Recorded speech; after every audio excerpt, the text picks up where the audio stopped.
Assalamualaikum warahmatullahi wabarakatuh. Salam sehat kawan bugar. Kali ini kita melanjutkan EP yang berikutnya dari standar 3.2, yaitu EP 3 yang berbunyi tentang rencana asuhan klinis. Yang diminta dalam EP 3 rencana asuhan klinis yaitu kita menyediakan pedoman eksternal, yaitu Kemenkes nomor 514 tahun 2015 tentang panduan praktik klinis bagi dokter di FKTP. Teman-teman perlu diketahui bahwa Kemenkes tentang panduan praktik klinis ini telah diperbaharui di tahun 2022. Nanti akan saya sharingkan juga Kemenkesnya. Selanjutnya, di EP 3 juga diminta pedoman internal pelayanan untuk tiap unit UKP. Di sini yang ada di 3.2, tidak termasuk untuk pedoman internal pendaftaran karena sudah ada di standar 3.1. Kemudian di standar 3.2 ada untuk pelayanan UGD.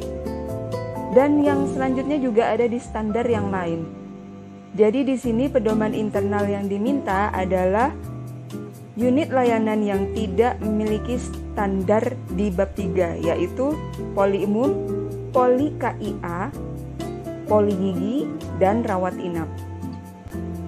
Baiklah, selanjutnya setelah pedoman internal, urutannya adalah kita menyediakan KAK untuk tiap unit UKP, yaitu di sini poli umum, poli KIA, poli gigi, dan rawat inap. Kemudian ada SOP. Di sini yang diminta adalah SOP penyusunan rencana layanan klinis oleh tim layanan terpadu. Selanjutnya di sini SOP tersebut, yaitu SOP layanan terpadu ini perlu dilakukan pencatatan oleh tim terpadu di rekam medis yang dibuktikan dengan beberapa form yang melibatkan tim. Jadi di sini bukan hanya dokter yang menulis swab di rekam medis, namun juga ada ASKEP, asuhan keperawatan. Kemudian bila memang kasus kebidanan berarti ada kasus asuhan kebidanan. Kemudian ada asuhan gizi, ada laporan hasil laboratorium. Kemudian ada konseling sanitasi bila memang penyakit yang ditangani adalah berbasis lingkungan. Kemudian di sini juga kita bisa masukkan adanya bukti komunikasi dan koordinasi antar unit UKP, yaitu bila ada rujuk internal maka kita masukkan form rujuk internal. Kemudian dari pasien yang KRS atau pulang dari rawat inap perlu untuk dikontrolkan ke rawat jalan, maka bisa kita masukkan surat kontrol rawat jalan. Namun ini juga ada nanti di standar pemulangan pasien. Ini contoh dari buku jilitan saya untuk Kemenkes nomor 514 tahun 2015. Yang saya bagi tidak dijadikan satu jilitan ya, karena halamannya ada 1279. Itu bisa menjadi bantal nantinya. Jadi saya bagi-bagi. Di sini ada buku 1, 2, 3, 4. Ini di bagian untuk pengkajian. Jadi teman-teman bisa membuat SOP pengkajian itu dari halaman sekian ya. Jadi ada pemeriksaan sistem indera, sistem respirasi, kardiovaskuler, dan seterusnya. Ini yang masuk dalam pengkajian. Kemudian di sini juga ada sistem muskuloskeletal, kulit, kemudian pemeriksaan dan tata laksana bayi dan anak, kegawat daruratan. Di sini lengkap untuk pengkajian.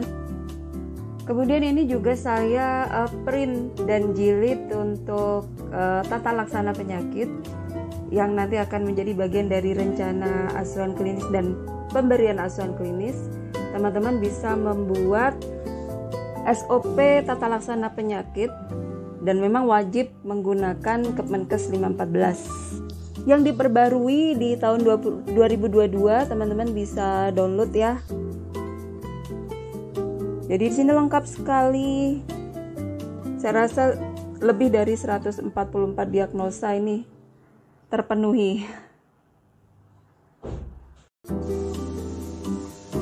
Ini yang tadi saya sampaikan bahwa Kemenkes nomor 514 tahun 2015 tentang panduan praktik klinis telah berubah menjadi Kemenkes nomor HK0107-1186 tahun 2022 yang bunyinya sama, yaitu panduan praktik klinis bagi dokter di fasilitas pelayanan kesehatan tingkat pertama.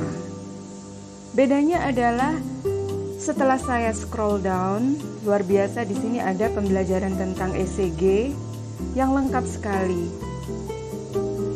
Yang dulunya di Kemenkes 514 2015 itu tidak ada pembelajaran tentang ECG. Demikian juga halamannya lebih banyak, artinya di sini lebih lengkap. Saya membuka halaman terakhirnya, ini adalah di halaman 1379. Sedangkan untuk Kemenkes 514 2015 halaman terakhir berada di 1279. Oke, jadi lebih banyak, lebih lengkap, dan pastinya teman-teman perlu untuk memperbarui pedoman referensi untuk SOP atau prosedur tata laksana pemberian asuhan klinis pada penyakit yang di sini untuk kedokteran umum dan kebidanan, sedangkan untuk kedokteran gigi saya lihat tidak ada di sini ya. Jadi teman-teman perlu untuk kedokteran gigi mengambil pedoman yang lain sesuai dengan praktik klinis masing-masing. Selanjutnya, bila kita sudah menyediakan dan menjilid pedoman eksternal yaitu Kemenkes untuk panduan praktik klinis bagi layanan di FKTP, maka kita buatkan pedoman internal unit layanan. Di sini ada pedoman internal untuk poli umum, pedoman internal pelayanan unit poli KIA, poli gigi, dan rawat inap. Dokumen selanjutnya yang perlu kita masukkan ke dalam Outner adalah kerangka acuan kegiatan atau KAK untuk pelayanan klinis per unit. Pertama, unit poli umum, KAK kegiatan pelayanan klinis unit poli KIA,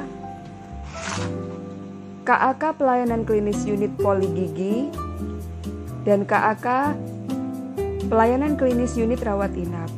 Kenapa perlu dibuatkan KAK-nya? Karena dalam unit-unit tersebut ada kegiatan yang melibatkan layanan klinis.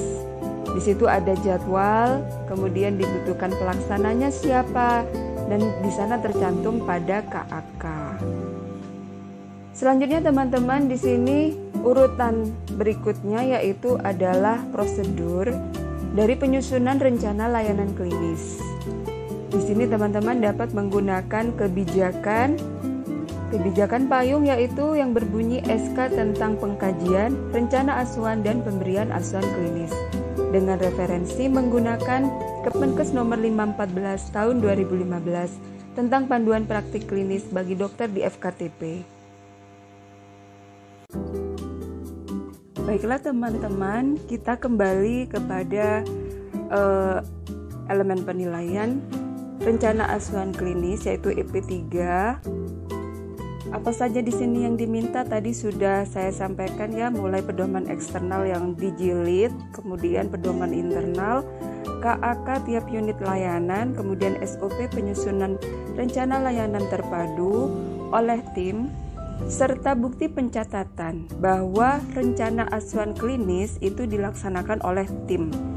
Artinya bagaimana? Di sini saya mengajak teman-teman untuk melihat pencatatan dalam rekam medis.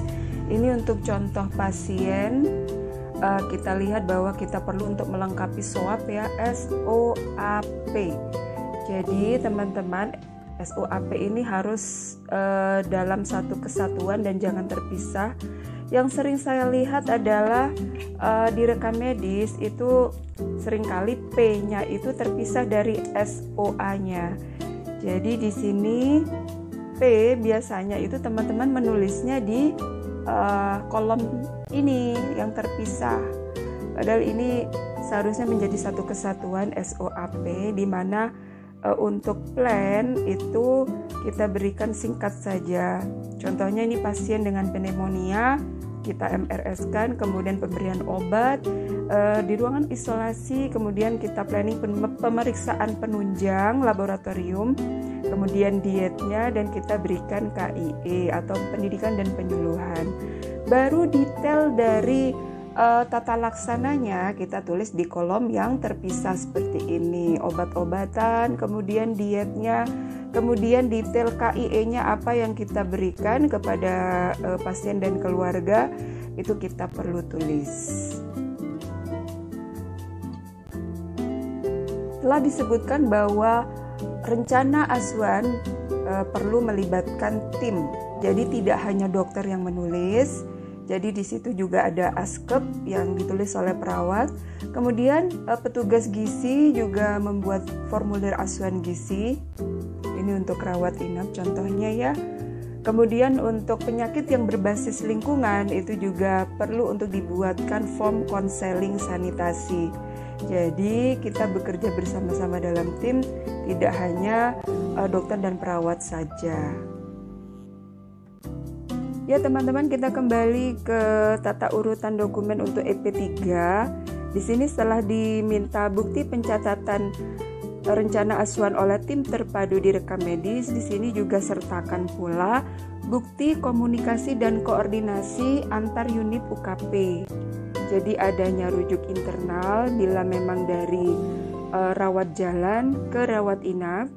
Kemudian apabila pasien pulang dari rawat inap perlu dikontrolkan ke rawat jalan agar pengobatan terus berlanjut, maka perlu surat kontrol. Ini nanti akan dibahas juga dalam standar 3.6 untuk pemulangan pasien. Baiklah teman-teman, demikian untuk pembahasan tata urutan dokumen dalam Ordner untuk standar 3.2 EP3 yaitu rencana asuhan klinis.